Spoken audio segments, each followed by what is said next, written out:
coming in. Good morning, afternoon, evening, ladies and gentlemen. I'm George Moss again here at allpointstv.com. Also, want to welcome WFOV 92.1, and I want to thank Mr. Paul Herring for letting us partner with him over there at that radio station. He's doing a fine job over there, and they'll be up and running again very strongly once they get the power grid back up. And I'm very glad to report that they are working on that as we speak, and they'll be back with us witnessing with the people here in the city of Flint.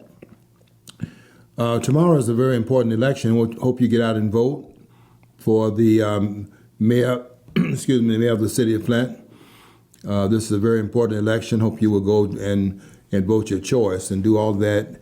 Do that in all of the elections, because we have to participate in the political process just to let the politicians know that we're listening and that we're watching, and we are in fact going to hold them accountable to what they do.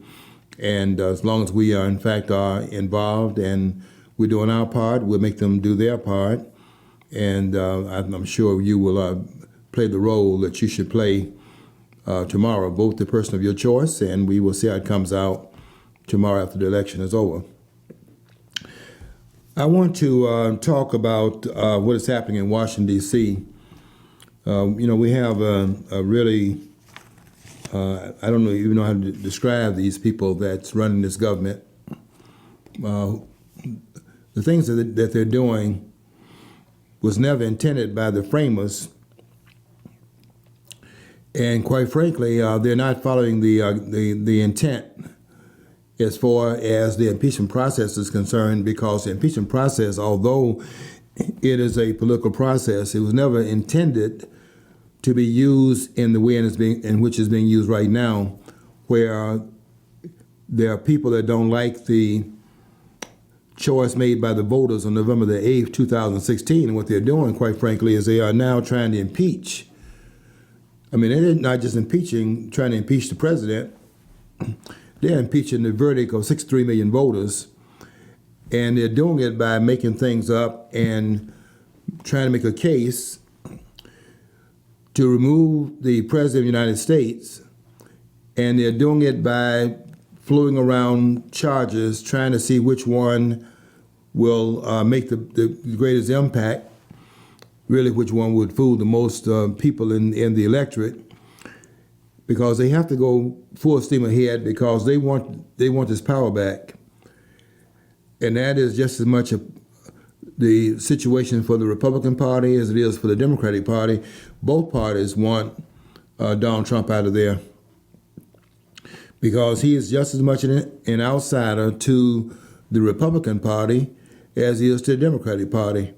And if you just pay attention and keep watching what is going on here, you'll see that they are biting their nails and really afraid of having to come from behind their mask and show where they really stand here, because Donald Trump has a strong support among his electoral base. And they cannot be seen as defying the will of the American people, which behind the scenes they do it all the time. Let me read something to you, and we'll start with this point in mind made by Judge Napolitano. I brought two books to the studio written by Judge Napolitano. One of them is called "It is Dangerous to Be Right When the Government is Wrong." And another one of my favorite books by Napolitano is the book called "The Constitution in Exile: How the Federal Government Has Seized Power by Rewriting the Supreme Law of the Land." And that's what they've done. They've actually, what we have here is not the Constitution that is really the ruling the roost, so to speak. We have politicians deciding what the rule of law is in the country. And that's why he wrote the book called The Constitution in Exile. But let me start off by reading from the book called "It's Dangerous to Be Right When the Government is Wrong." And on page 263, Napolitano asked this question. He said, "Do we have a two-party system in America today?" And he answers this question saying, "I think not." we have one big government party. It has a Republican wing and a Democratic wing. Neither wing is devoted to the Constitution, and members of both wings openly mock it. M-O-C-K, openly mocked the Constitution. It is not unlike the point he made in his book called The Constitution in Exile. In his conclusion in that book, he writes this right here, asking the same question: do we still have a Constitution? And it says, in form, we do. The president is still elected by the Electoral College. The Congress still writes the laws, and the judiciary still interprets them. But the president issues popular edicts, edicts, like claiming the right to arrest Americans without charging them, and argues that his behavior is not even reviewable by the courts. This book was written, by the way, in 2006. And Congress allows federal agents to break into our homes and our computers and to write their own search warrants. And the courts have permitted Congress to regulate virtually every aspect of our lives under the absurd theory that at some imperceptible cosmic level, it is all interstate commerce. So, do we have a Constitution? In form, we do. But the Constitution is in exile, and you see it in almost everything that they do, and that's on both sides of the aisle. I was listening, for example, I was listening to Lindsey Graham. You know, these people are really something in terms of making these absurd statements. Lindsey Graham wrote a letter. It's very dramatic. It's very theatrical. You know, it's made for the public consumption, and they don't believe that you can follow what they're doing and understand the underhandedness of their actions.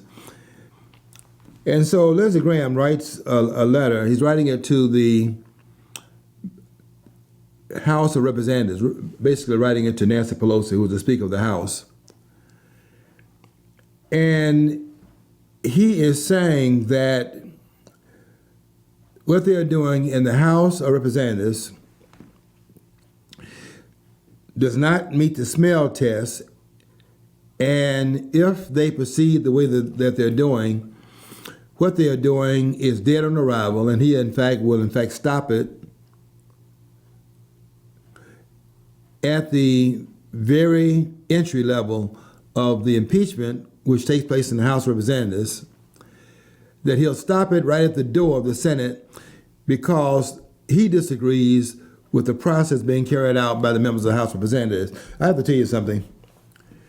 That may sound good, but that is no less what I just read on page 263 of this book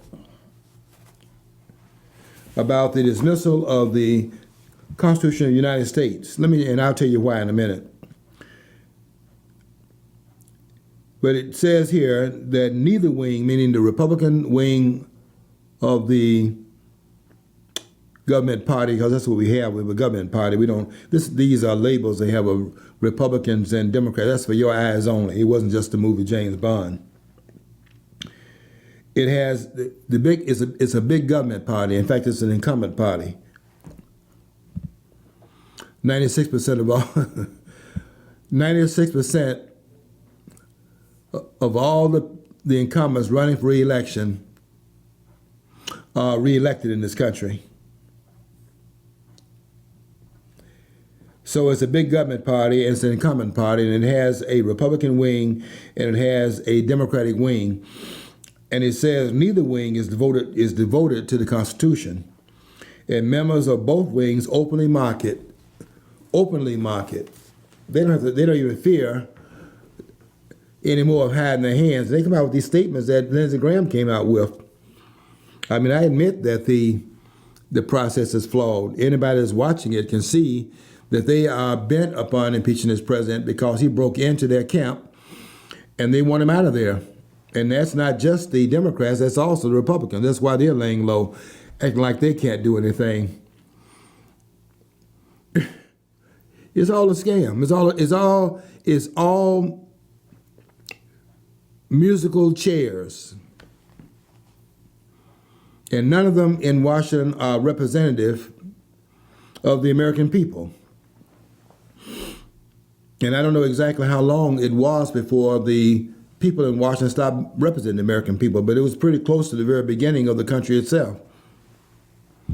Because after the presidency of George Washington, to some extent within the presidency of George Washington, because the framers at that point started governing. And when you have people who even are statesmen and philosophers, as the founders were, and they began to govern, they're governing no longer as statesmen and philosophers. They're governing as politicians. So it's hard to pinpoint when that which began to happen, quite frankly, at the very beginning of the country, how it began to expand and go out of control. But we can pretty much say at this point that it began to expand and go out of control when they began to expand the reach of government and go beyond that which was written in the original document, which was 7 articles written in the original document, and then not being satisfied knowing that the particulars were not in place in order to further restrain them. They wanted to put in there, against their own proclivities toward power, they put in there what they call, and it's misnamed, a Bill of Rights. But if you read it carefully, you'll see it's not a Bill of Rights. What it is further restraints placed upon government power. Because the framers, and I said this in one of my posts on Facebook, the framers were paranoid. Because they almost got, you got to understand something. Those signatories to the Declaration of Independence face hanging if they had lost. I mean, that's why Benjamin Franklin said that we have to hang together. The signatories to that document, they had to hang together, because if they did not hang together, they were going to hang separately. And so you can imagine the fear of government that would have been engendered. Because if they stood up against King George III and they lost their struggle, if they had in fact lost what really turned into a 7-year war from 1776, when King George III told them in his own way they had not paid what they're calling right now their fair share of taxes. That's what this is about. You know, they have these politicians saying, you know, they don't have respect for us, first of all, saying that you're not paying, you hear this all the time, you're not paying your fair share of taxes. And they got their hands deep in our pockets, taking our money out at gunpoint and telling us it's not enough. It's not our fair share. And nobody has and nobody will tell you what that means, because it doesn't have any meaning. Before 1913, with the 16th Amendment, the fair share of taxes was exactly what the framers told King George III. And what they told him is get your hands out of my pocket. And when he didn't understand that, they picked up their muskets to overemphasize what they were saying. And they did not, in fact, stop shooting. If you go back and look at the history of this country, they didn't stop shooting until they got George III to agree with them that their fair share of taxes was 0. And then to add insult to injury, as you know, they picked up their bags, packed their weapons up once the war was over in 1783, and then they signed the Treaty of Paris. Each of the 13 states at that time, each of them separate and each one having their own sovereignty, signed separately the Treaty of Paris that ended that war. And when they left the British Empire, budging at this point, not as large as it's going to be later on, but when they left the British Empire, they left with their money intact. So when I hear these politicians saying, you're not paying your fair share of taxes, I wish they would one day define it and tell us what they have not told us, and I don't think they ever will tell you, because the fact is that there is no meaning to it. It's just another soundbite used by politicians. They're not paying their fair share of taxes. And here they are saying that with the bottom 50% not paying any taxes, and therefore the top 10% have to make up the slack, and they're paying 70% of the taxes, federal taxes. And why are they doing that? Because they don't have the numbers to fight back. Because we've been fighting against taxation in this country since this country was founded. There are 700,000 people that are on that battlefield that died between 1861 and 1865. Was a tax war in this country, one of several that had happened on the soil. This is the most outlandish one because the number of deaths were involved. But we've been fighting tax wars ever since we set the Republic up. And there's no better source for documenting that than Charles Adams's books, one of which is those Dirty Rotten Taxes. A tax war between 1861 and 1865, which they turned into and covered up by calling it a war against slavery. You know, and I'm off my point a little bit, but I do want to say this before I get back to my point. They keep talking about, and I know these historians, outstanding in some regards and not outstanding in some other regards. Stephen Oates, for example, and some of those persons.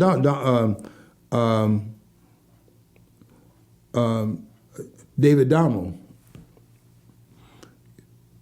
who has a book out, a very good book out called Lincoln Reconsidered.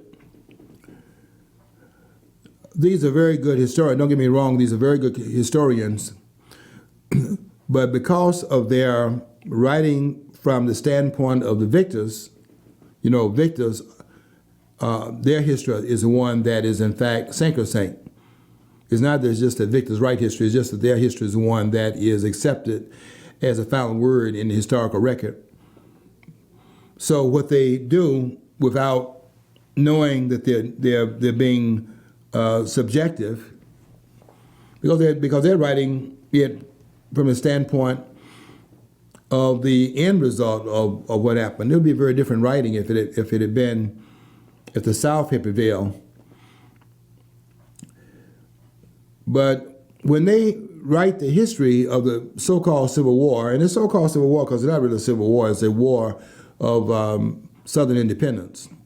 The South lost the bid for replicating what they had done in 1776.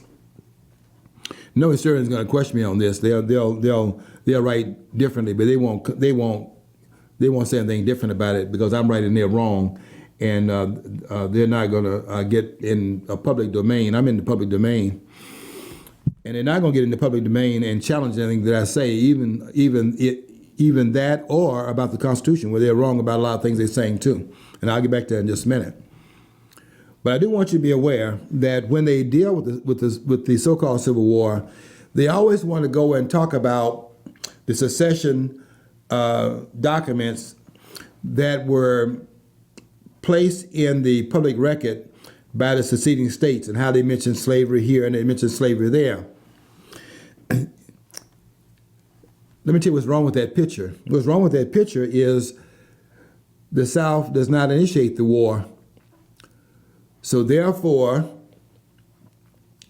saying it's over slavery based upon what they said is not the litmus test.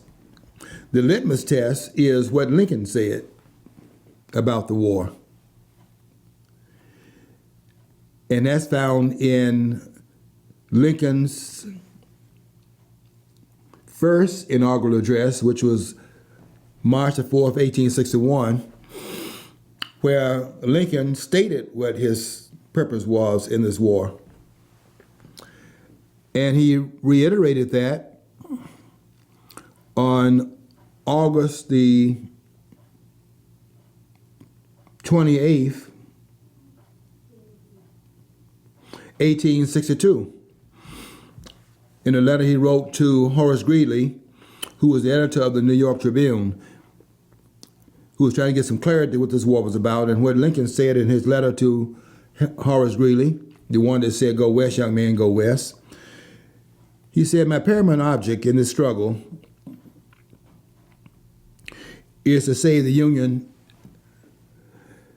and it is not to free the slaves.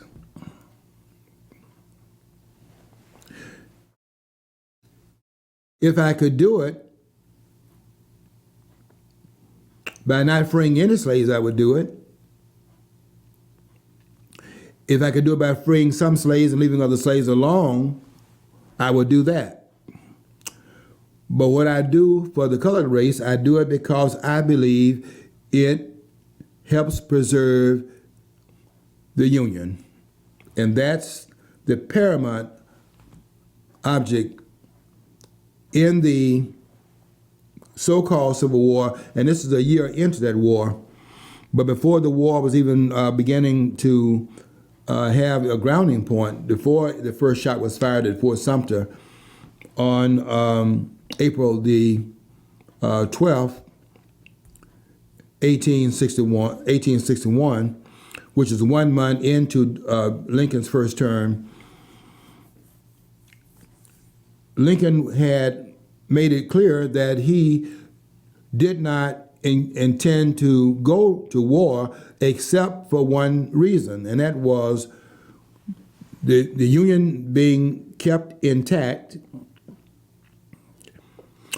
and therefore the tax base that those 13, at this point though, 22 and 11, 33 states at that time, 11 in the Confederacy, 22 in the Union states, a 2-to-1 ratio between the two. But Lincoln's paramount object was to keep the Union intact in order to keep the tax base intact. And the South was, in fact, picking up its muskets in the same vein as it had done, as it had been done at the founding of the nation, to then fight for the same thing the founders fought for. And if you don't believe that is true, go read the Confederate Constitution. There are very few words in the Confederacy document and what the framers came up with in 1787.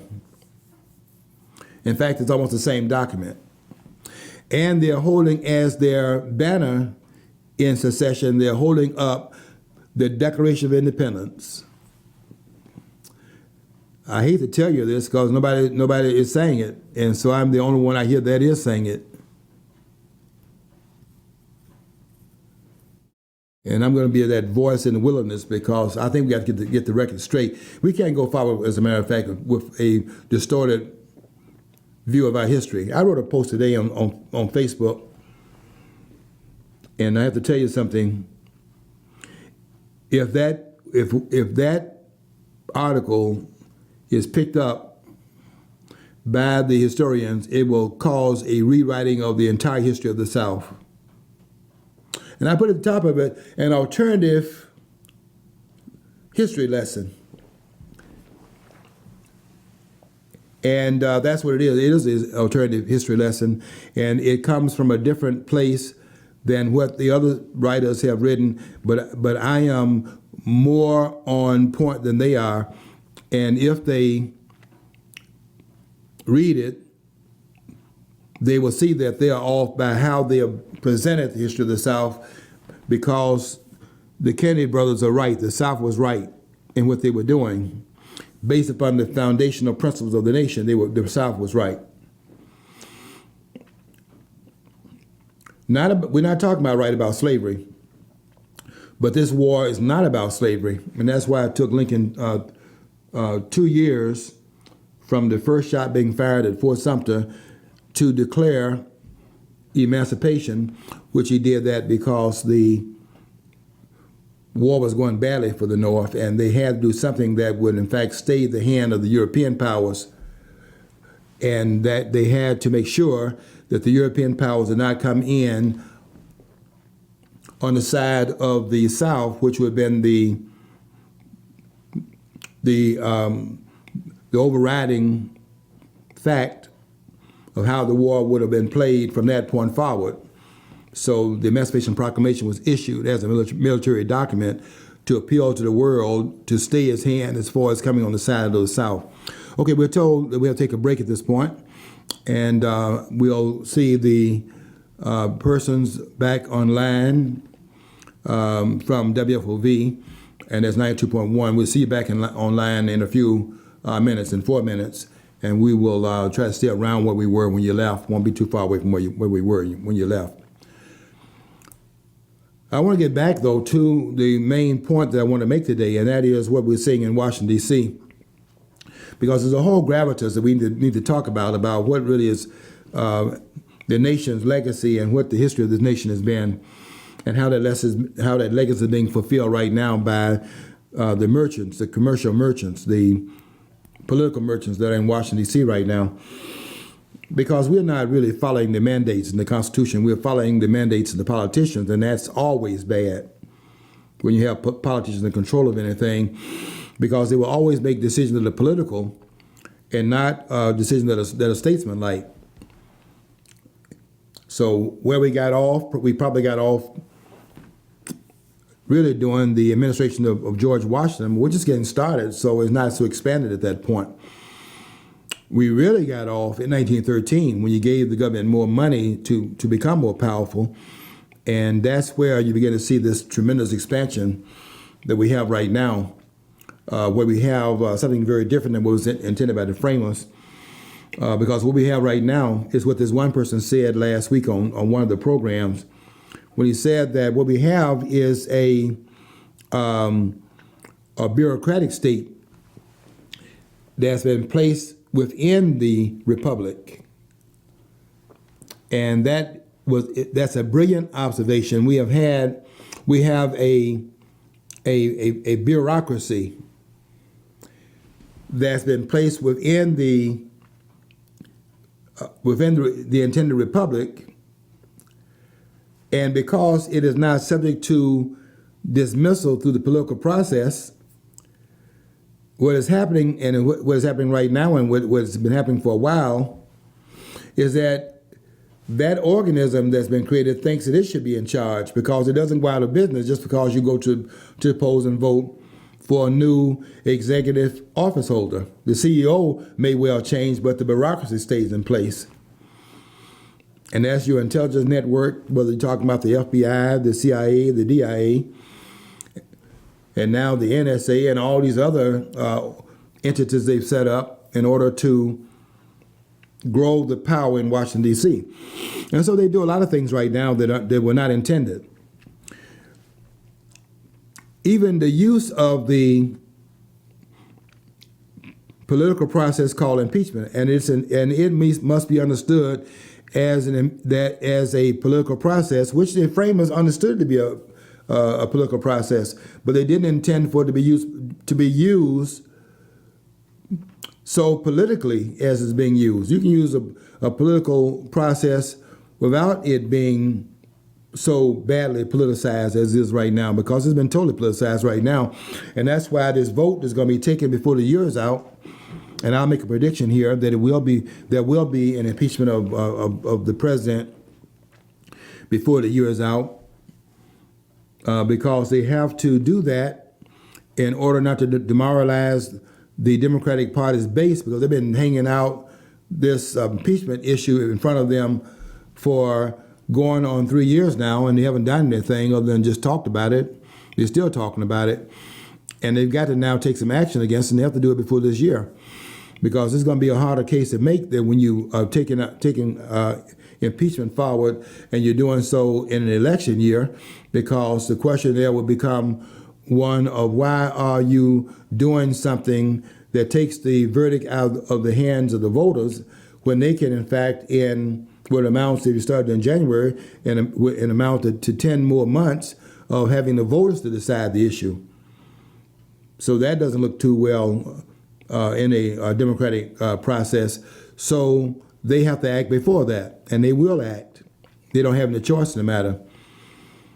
But I'm talking about both sides and how they are, in fact, carrying this out. And Lindsey Graham, who talks out of both sides of his mouth, he was talking about how he is telling the House that what they're doing is not the kind of open process that's necessary for them to have the legitimacy that places on the desk of the members of the Senate.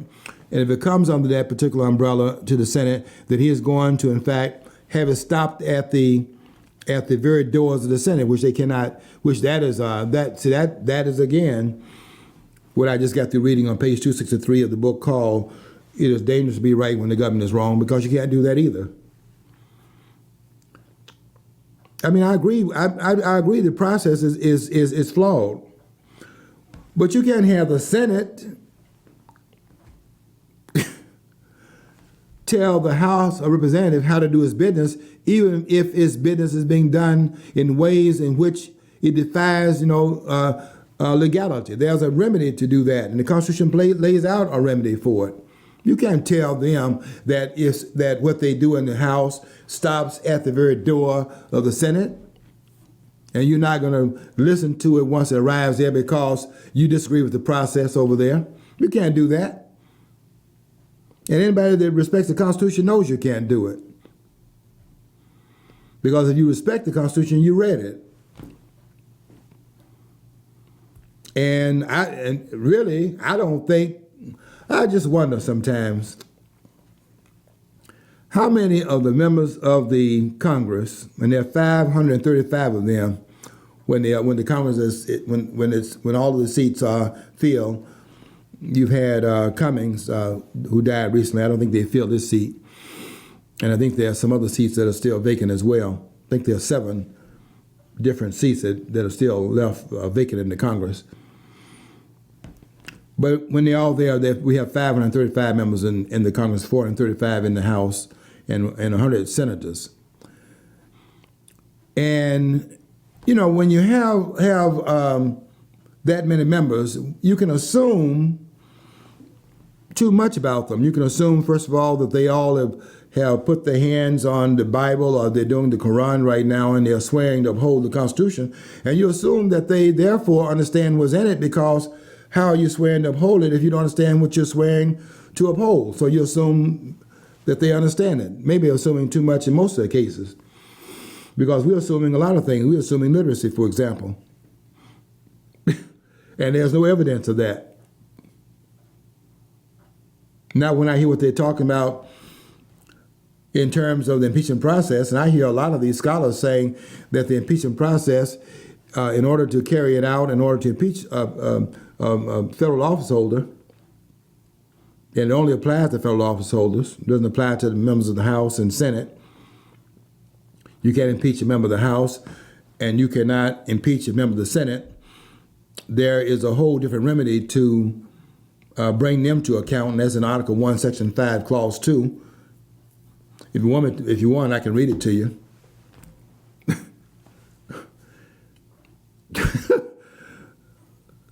I mean, look, they don't understand the document. That's the bottom line. They don't understand. They do not understand what they are swearing to uphold. You cannot impeach a member of the House, and you cannot impeach a member of the Senate. And basically, it's because they're not federal office holders. Take that and run to the bank with that one. Yeah, they're in the federal structure, but they're in there because the states sent the people to Washington. And then, in another act of brilliance on the part of the framers, because we do not understand who's in that room. These are the greatest minds this country has produced, and has not produced any minds like it since. Why? Go to school and go to those public schools and see. Everybody, include myself. And I said this in my post. I'm saying this in my post tomorrow. Everybody in this country, include myself, is in recovery.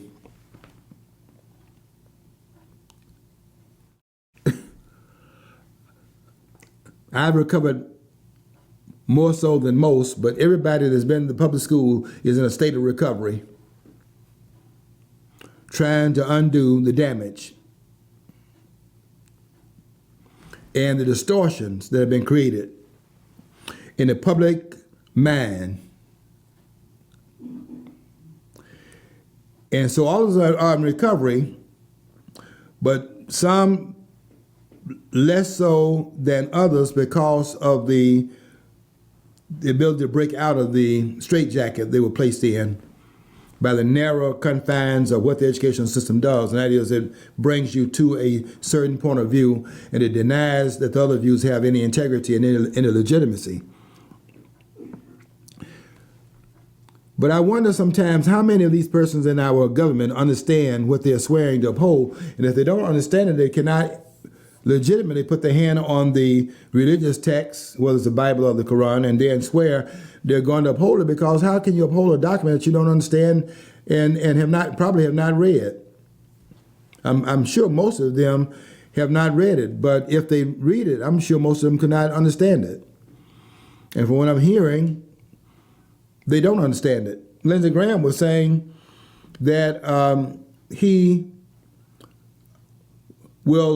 is dead on arrival if it comes over to the Senate. If they impeach the president and they do it the way in which it's being carried out right now, behind closed doors and so on and so forth, then it's going to be repudiated at the door of the Senate. Let me see what's wrong with that picture. In Article 1, Section 5, Clause 2. Let me read this to you. Lindsey Graham, you listen to this as well, because maybe you haven't read this.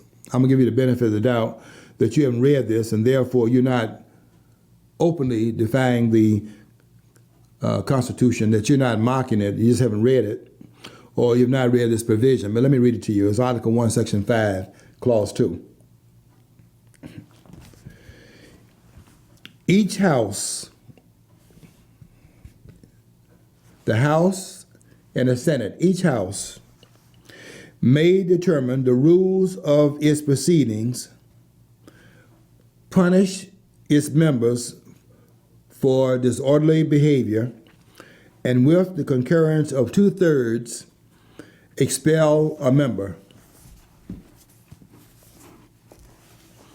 So no house then can intrude upon the autonomy of the other house based upon the Constitution, and if you believe in the document, you follow that particular mandate, because that's what the document says. And if that's the law of the land, we have to follow that, because that rules out what politicians are saying, because it says something different in the document. You see, you keep telling me about what the judges on the Supreme Court say. I have to tell you something. I don't care what they say. They know smarter than you are. And they're constantly changing the minds of judges that preceded them. That's why they keep on saying, well, they did this in that time period, and they do something else differently in another time period, because it's not etched in stone because they say it or they write it.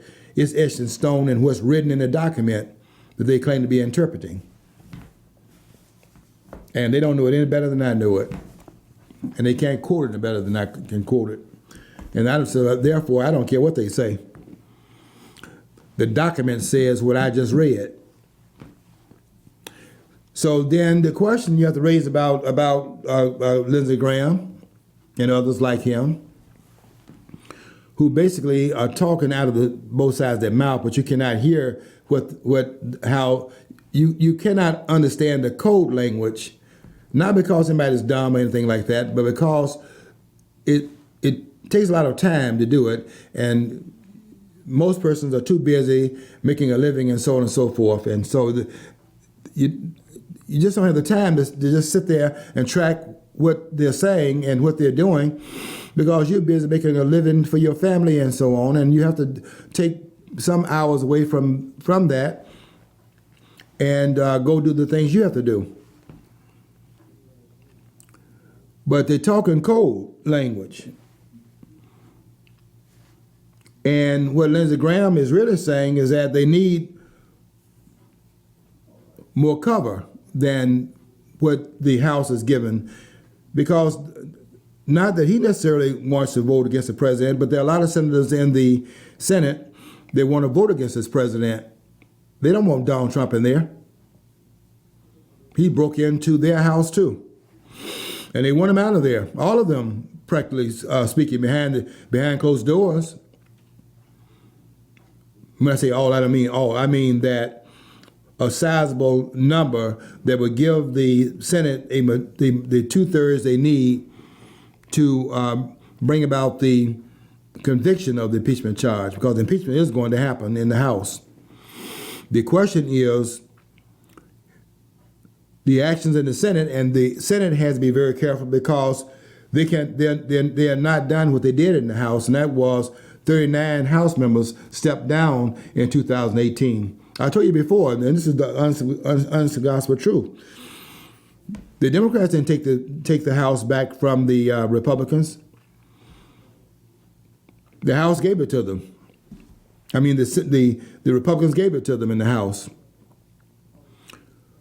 39 members of the Republican Party did not run for re-election in 2018, and that's how the Democrats got the majority in the House of Representatives last time they had an election, the midterm election, because they knew they could not stand the heat of standing there as a party member and then undercutting the President of the United States, who is an outsider to them as much as he is to the Democratic Party, and they could not stand the heat of standing up against it to expose it. That's how the two parties operate.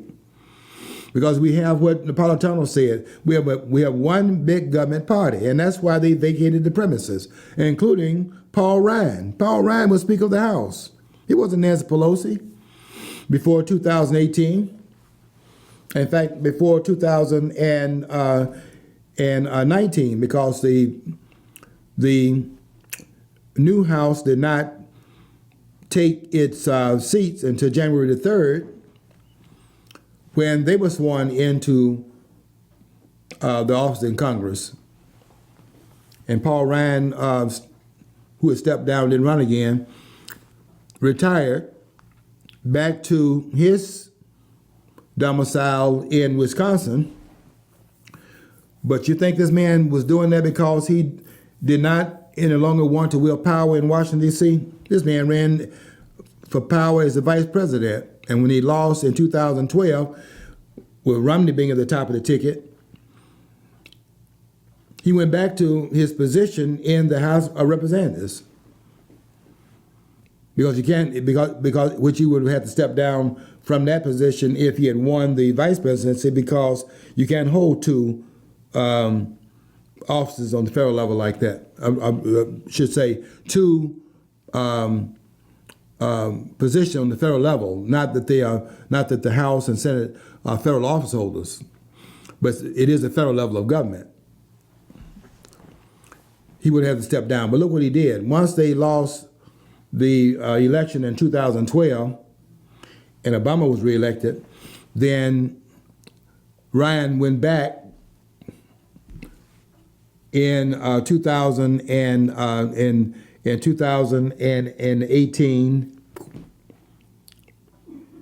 I'm sorry, 2018. and 12, went back, didn't vacate his position in the House, and went back to his position in the House. 6 years later, this man stands down, and he stands down because of the fact that he, along with 38 others in the Republican Party, were disgruntled about the break-in. Donald Trump broke into their house. And he also broke into their Congress, which means he broke into the Senate also, because the president makes the nominations in the federal government. He nominates all of the federal office holders. I should say the federal civil office holders. And that's why, all you scholars out there, that's why the removal of the president and other civil office holders is not found in the impeachment process that is located in Article 1, Section 2, Clause 5. I can read that to you too if you want me to, but I don't need to read it, but I can if you want to. It's in Article 1, Section 2, Clause 5, and it says this, and I quote, "The House shall choose a Speaker and shall have the sole," which is spelled S-O-L-E, "and shall have the sole power of impeachment." And that does not have any stipulations of what is based upon. You can impeach a federal office holder at the whims of the members of the House because of the political process. And Napolitano says, and also Alan Dershowitz, they say that you have to have treason, bribery, and other high crimes and misdemeanors in order to impeach a federal office holder. If that is true, then why is it not found in Article 1 where the impeachment process is laid out? They don't understand the framers. These were thinkers in that room. And it's just shocking to me, every time I read the document, how consistent their thinking was as they carried it over from one article to another for 7 articles throughout the Constitution, and how thematically it's consistent. That's why nobody has ever created a Constitution above that. And everyone has copied from it, because they don't have the scholars in their domain that they were in that room. And it is so awesome to read it and see how every layer of the Constitution it lays over into other layers of the Constitution, and none of it contradicts itself. That's amazing. I got to tell you, that's amazing. And you have to be in awe of what they did, because they predicted these things and laid out a formula for it to be dealt with once it came up, because they knew that there would be a time when politicians would do what politicians do.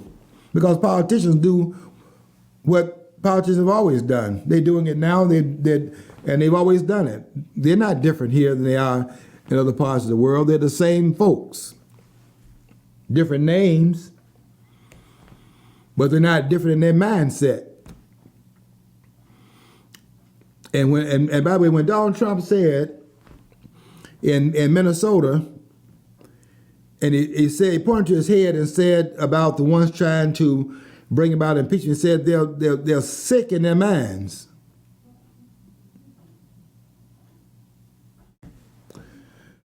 Well, I'm not buying into, power corrupts, but you put some power in the hands of somebody, and if you think that normalizes them,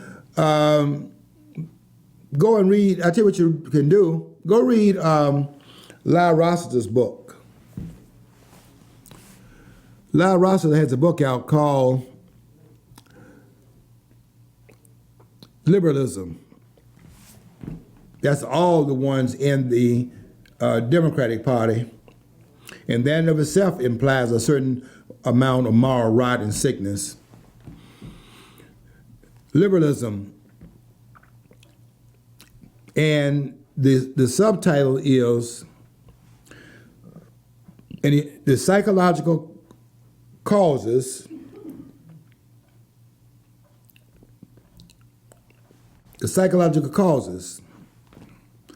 of political madness.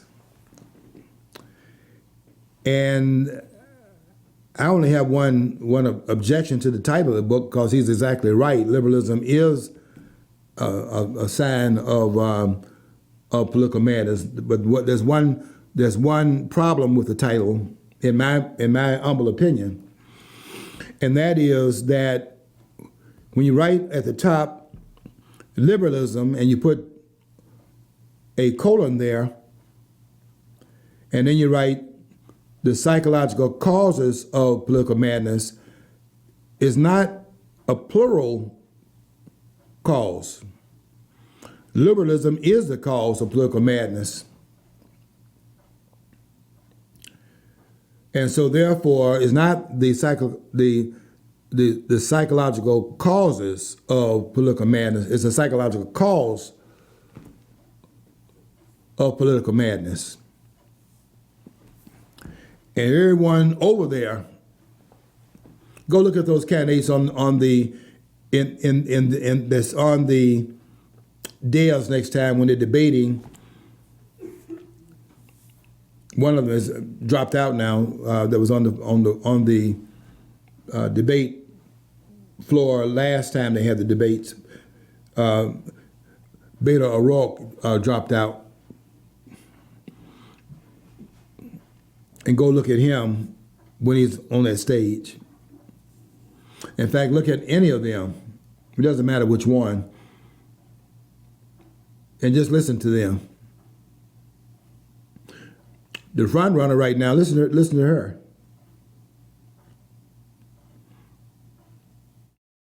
Elizabeth Warren. Just listen to them. Kamala Harris. Just pay attention and just listen to what they're saying. Listen to how they deport themselves on the stage. Bernie Sanders. These people are sick. Donald Trump is right. They're sick in their head. And anything they say is suspect. And I have to tell you something. They don't know what they're doing. And they don't know the document they claim to be upholding. They're saying things like, war, it's like war is mean. They just cannot, they're sorry that they cannot avoid their constitutional responsibility, and they've got to, in fact, go forward with the impeachment. And here it is. Impeachment is a political process, and it is stated as such in Federalist Paper 65. The framers were aware that it was a political process, and they went through a lot of different reasons why they put the process of impeachment and removal in the hands of the Congress, which is a political body, rather than putting it in the hands of the justice system, putting in hands of the judicial branch of government, which is the system that is in place to interpret the law. They put it in the political body, and they knew that by doing that, they put it into a political process. But they did it because they had gone through all the other possibilities and found each one was warning, and the only one that had less deficits to it and more assets, fewer liabilities, but more assets to it, was in fact the legislative branch because of its numbers and so on and so forth. And so you have more people that's participating in it. So you have more chance of getting it right and not going down the path of political destruction, so to speak. So they put it in the House. But look at what they did here. They put the impeachment in the hands of the House, which is a body elected by segments of the states. In our state, for example, Michigan, we have 14 different segments, 14 different districts. But when impeachment is referred to the Senate, because the senators are the office holders of the states and not the districts, then it puts the senators over the impeachment process at the end. So as a check on those who are representative of the district. It is absolutely brilliant because the senators are from the states also, as are the members of the House, but they are insulated, or were intended to be insulated more so from the verdict of the political order, because they were to be selected by the state legislatures, who are elected by the people. And the insulation was supposed to give them more cover, to act with more principles at the Senate level. And that's why they are the ones who will make the final verdict. And even there's a lack of trust of them by making it a 2/3 verdict in order to bring about the result of removal. Absolutely brilliant by the framers. We're going to continue to watch, but I will tell you that they are going to go forward with this impeachment, and we are going to be paying attention to those persons in Washington and hold them accountable, because the election is in 2020, November the 3rd, and we are ready to go there and do our job. Okay, got to get out of here. Want you to follow your dream, because if you don't follow your dream, you'll never know what's on the other side of the rainbow.